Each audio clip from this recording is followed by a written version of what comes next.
السلام علیکم جی، امید ہے کہ آپ خیریت سے ہیں اور ٹھیک ٹھاک ہیں۔ دیکھیں جی، یورپ کے حالات اس وقت بہت ٹف چل رہے ہیں، جس کے اندر آئرلینڈ کی بات کی جائے، جس کے اندر گرین لینڈ کی بات کی جائے اور جس کے اندر یورپ پورے کی بات کی جائے، اس وقت حالات کی کچھ سمجھ نہیں آ رہی اور ہر طرف سے بیانیاں آ رہے ہیں، ہر طرف سے، چاہے وہ ایشیا ہے، چاہے وہ یورپ ہے، چاہے وہ پھر خطہ جو امریکہ کا ہے وہ ہے۔ اس وقت امریکہ نے ہر طرف ایک ایسی آگ لگائی ہوئی ہے جس کے اندر اب ہر بندے کو یہ سمجھ نہیں آ رہی کہ کرنا ہم نے کیا ہے۔ دیکھیں، عام عوام کی جہاں تک بات کی جاتی ہے، عام عوام اس وقت پس رہی ہے مہنگائی کے اندر، ہر بندہ اس وقت مجبور ہے۔ اور دوسری طرف کیا صورتحال ہے کہ اگر ایشیا کے اندر بات کی جائے، جتنے بھی عرب کنٹریز ہیں وہ بھی اس وقت پریشان ہیں، کیونکہ اس وقت جو امریکہ ہے وہ یہ چاہ رہا ہے کہ ہم ایران کے اوپر حملہ کریں۔ ایران کی جو بات کی جا رہی ہے، ایران بھی اپنے آپ کو پورا تیار کر کے بیٹھا ہوا ہے، وہ بھی کہہ رہا ہے کہ بھائی ہم موقع کی تلاش کے اندر ہیں کہ اگر آپ حملہ کریں گے تو پھر ہم بھی رکنے والے نہیں ہیں۔ یہ ایران نے واضح دو ٹوک پیغام دیا ہے، اور ایران کا یہ بھی پیغام ہے کہ پہلا حملہ آپ کرو گے، اس کے بعد پھر ہم بتائیں گے ہم نے کہاں کہاں پر حملہ کرنا ہے۔ اور ایران نے یہ بھی واضح کر دیا ہے کہ جہاں جہاں بھی آپ کی بیسز ہیں، جہاں جہاں بھی آپ کے اڈے ہیں، ہم کسی کو نہیں چھوڑنے والے۔ اور اسی وجہ سے سعودی عرب کو بھی ڈر ہے، دوسرے جو امارائٹس کنٹریز ہیں جتنے بھی ہیں، دبئی، ابوظہبی، لینڈ، جہاں جہاں بھی ان کی بیسز ہیں، اب ان کو بھی ڈر پڑ گیا ہے۔ اب وہ 100% اپنی شیورٹی یہ دے رہے ہیں، اور انہوں نے سب نے مل کر یہ سائن کیے ہیں کہ ہماری طرف سے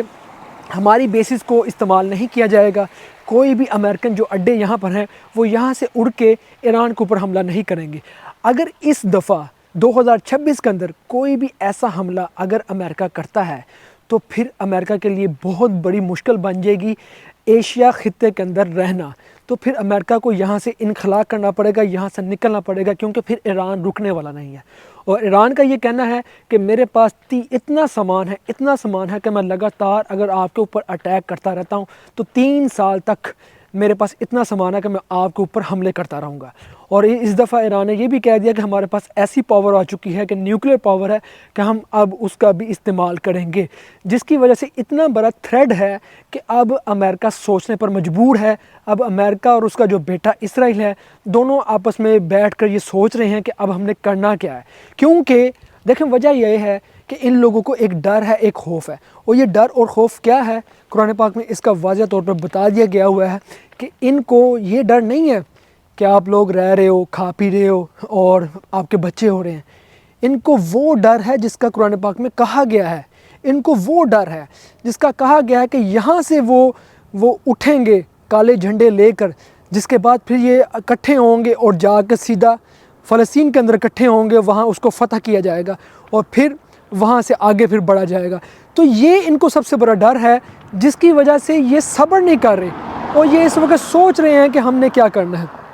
اب دوسری طرف دیکھتے ہیں، اب دوسری طرف امریکہ کیا کر رہا ہے۔ امریکہ کا ایک اور بہت بڑا پریشر گرین لینڈ کے اوپر ہے۔ دیکھیں جی، وہ گرین لینڈ ایک ایسا خطہ ہے جس کے اندر ایک حصے کے اندر برف ہی برف ہے، پہاڑی سلسلہ ہے اور بہت پیاری پلیس ہے وہ، اور دوسری طرف معدنیات ہی معدنیات ہیں، بہت کچھ ہے وہاں پر۔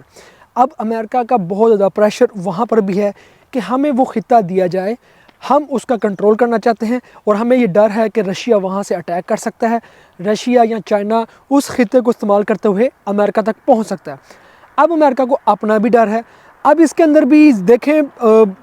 بایولوجیکلی اور اگر بات کی جائے، مینٹلی بات کی جائے، اگر آپ کا ذہن سیاست والا ہے، آپ ان چیزوں کو سمجھتے ہیں، تو دیکھیں دونوں رخ دیکھنے پڑتے ہیں۔ دوسرا رخ یہ ہے کہ اگر امریکہ یہ بات کر رہا ہے کہ یہ ہوگا وہ ہوگا، اس کے بعد پھر یورپی یونین یہ بات نہیں مان رہا، امریکہ کو دینے کے لیے تیار نہیں ہے، اب یورپی یونین کے جتنے بھی ممالک ہیں وہ اپنی جو بیسز کے جو لوگ ہیں وہ وہاں پر بھیج رہے ہیں، وہ وہاں پر پہنچا رہے ہیں لوگوں کو۔ دوسری طرف یہی کہا جا رہا ہے، اب رشیا یہ کہہ رہا ہے کہ بھائی یہ جو کیا جا رہا ہے یہ ہمیں سب سمجھ آ رہا ہے کہ آپ لوگ وہاں پر اپنی بیسز اکٹھے کر رہے ہو، وہاں پر کچھ کرنے کی تیاری کر رہے ہو اور وہاں پر سب لوگوں کو بھیج رہے ہو۔ یہ ہمیں بھی سمجھ آ رہا ہے کیوں بھیج رہے ہو، اس خطے کے اندر کیوں سارا کچھ اکٹھا کیا جا رہا ہے، آخر کیا وجہ ہے؟ رشیا یہ کہہ رہا ہے، پیوٹن یہ کہہ رہا ہے کہ اٹس مین کہ آپ ہمارے اوپر حملہ کرنے کے لیے کوئی تیاری کر رہے ہو وہاں پر۔ آپ نے سامنے یہ چیز شو کی ہے کہ جیسے آپ امریکہ جو ہے وہ رشیا کے ساتھ امریکہ جو ہے وہ یورپ کے ساتھ اس بات کے اوپر لڑ رہا ہے اور یورپ ماننے کے لیے تیار نہیں ہے، اور یورپی یونین کے جو ممالک ہیں وہ اپنی فوجیں بیسز وہاں پر بھیج رہے ہیں، سب کچھ وہاں پر بھیج رہے ہیں، لیکن رشیا دیکھ رہا ہے دوسری طرف سے بھی۔ رشیا کہتا ہے کہ بھائی یہ بات نہیں ہے، آپ جو اندر کھاتے گیم کھیل رہے ہو، جو اندر کھاتے گیم کر رہے ہو وہ مجھے نظر آ رہی ہے۔ تو یہ جو آپ وہاں پر اپنا اثر و رسوخ بڑھا رہے ہو تو یہ رشیا کے لیے اچھا نہیں ہے. تو اب ہمیں بھی کچھ کرنا پڑے گا, ہم بھی کوئی ایکشن لے سکتے ہیں. اب اس وجہ سے نقصان کس کا ہے؟ اس وجہ سے جیسے کہ پہلے رشیا نے یوکرین کے ساتھ جو کیا ہے, پہلے یہ یوکرین کے اندر اکٹھے کر رہے تھے, اب یہ گرین لینڈ کے اندر اکٹھے کر رہے ہیں. اب یہ چاہ رہا ہے امریکہ, کیونکہ امریکہ پھر ایک سائڈ کے اوپر رہ جائے گا, اب یہ چاہ رہا ہے کہ رشیا کے ذریعے سے گرین لینڈ کے اوپر حملہ کروایا جائے, اور پھر وہاں پر بھی یہی جو سسٹم ہے جو پہلے یوکرین کے اندر ہوا, تباہی ہوئی, سب کچھ برباد ہوا, اب وہی سب کچھ گرین لینڈ کے اندر بھی ہو. تو یہ سارے معاملات اگر آپ ایک مائنڈ رکھنے والے ہیں, آپ ایک بڑی سوچ رکھنے والے ہیں, کو آپ کو ہر طرح سے سوچنا پڑتا ہے. سیاست کی جو سوچ ہے اور جو بایولوجیکلی جو ان کی سوچ ہوتی ہے, ایک خطرناک قسم کا دماغ جس کا ہوتا نا, تو وہی یہ چیزیں سوچ سکتا ہے, وہی یہ چیزیں اپنے ذہن میں رکھ سکتا ہے. اور ایسی بہت سی باتیں ہیں جو واضح طور پر ابھی تک سامنے نہیں آ سکیں, جو ابھی اندر ہیں, کیونکہ کیا منصوبے ہیں ان کے, کیا ہونے والا ہے. اوورآل اس وقت جو ہے ایشیا کے اندر ایران کا سب سے بڑا مسئلہ بنا ہوا ہے, اور دوسرے خطے کے اندر دوسرا جو مسئلہ بنا ہوا ہے وہ ہے گرین لینڈ کا, جس کے اوپر یورپ بھی اس وقت کافی زیادہ پریشان ہے, اور ان کے بھی ڈیلی بیسس کے اوپر بیان آ رہے ہیں, بڑے مسئلے بنے ہوئے ہیں. اب جہاں تک ملکوں کی بات ہے, جہاں تک بڑے ممالک کی بات ہے, کیونکہ جو چیز ہمیں نظر آ رہی ہے وہ یہ چیز ہے, جو میرا اپنا ایکسپیرینس ہے, کہ اس وقت دنیا کی جتنی بھی بڑی بڑی جو کمپنیز ہیں انہوں نے انویسٹمنٹ کی ہوئی ہے ان کے اندر, جتنے بھی یہ اسلحہ بنانے والے ادارے ہیں ان کے اندر انویسٹمنٹ ہے. اب یہ جو اسلحہ بن رہا ہے, یہ سب کچھ ہو رہا ہے, اس کو بھائی یوز بھی تو کرنا ہے نا, اس کو استعمال بھی تو کرنا ہے. تو یہ سب سے بڑی ایک ایسی پولیٹیشن ہے کہ جس کا استعمال کرنے کے لیے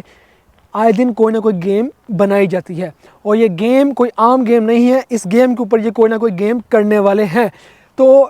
اب بہت سے لوگ یہ کہتے ہیں, ہمارے عام لوگ جیسے کہ پاکستان کے ہیں, انڈیا کے ہیں, کہ کچھ نہیں ہونے والا. دیکھیں احادیث کے اندر ہے, اور یہ واضح طور پر کہہ دیا گیا ہے کہ آنے والا وقت جو ہے وہ جنگوں کا وقت ہے, اور یہ وقت سر کے اوپر منڈلا رہا ہے. آج آپ کو میں نظر آ رہا ہوں کھلے آسمان کے نیچے اوپر جہاز چلتے ہوئے آپ کو نظر آ رہے ہیں, جہاز چل رہے ہیں, لیکن اچانک سے کیا ہوتا ہے کہ بتایا جاتا ہے کہ اعلان کر دیا ہے کہ فلاں ملک کے اوپر فلاں ملک کے اوپر کسی بھی وقت حملہ ہو سکتا ہے. تو کیا ہوتا ہے, اس ملک کے اوپر سے جہاز خالی ہو جاتے ہیں. تو یہ جو سسٹم ہے, یہ جو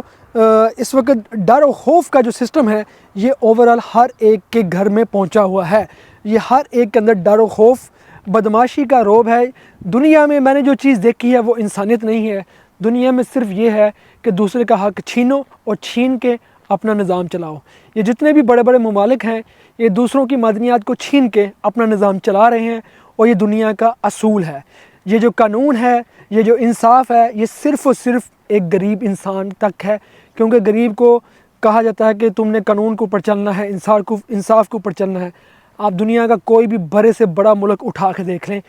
وہ آج اگر ترقی پذیر ہیں, آج کسی جگہ پہ پہنچے ہوئے ہیں, تو وہ دوسروں کا حق کھا کر, دوسروں کے معدنیات کو چوری کر کے اپنے نظام کو چلا رہے ہیں. اصل دنیا کا کلچر یہ ہے جو مجھے ابھی تک سمجھ آ چکا ہے, اور اگر آپ لوگوں کو نہیں سمجھ آیا تو کوئی ایسی بات نہیں ہے, مزید اسٹڈی کریں, اور اللہ تعالیٰ کی ذات آپ کو ذہن جو ہے, آپ کے ذہن کے اندر بڑھتری لے کر آئے, اور آپ بھی کھلی آنکھوں سے, کھلے ذہن سے سوچ سکیں کہ دنیا کہاں جا رہی ہے, کس طرف جا رہی ہے. اللہ تعالیٰ کی ذات سب کے لیے بہتر کرے. دعاؤں میں یاد رکھیے گا. اللہ حافظ.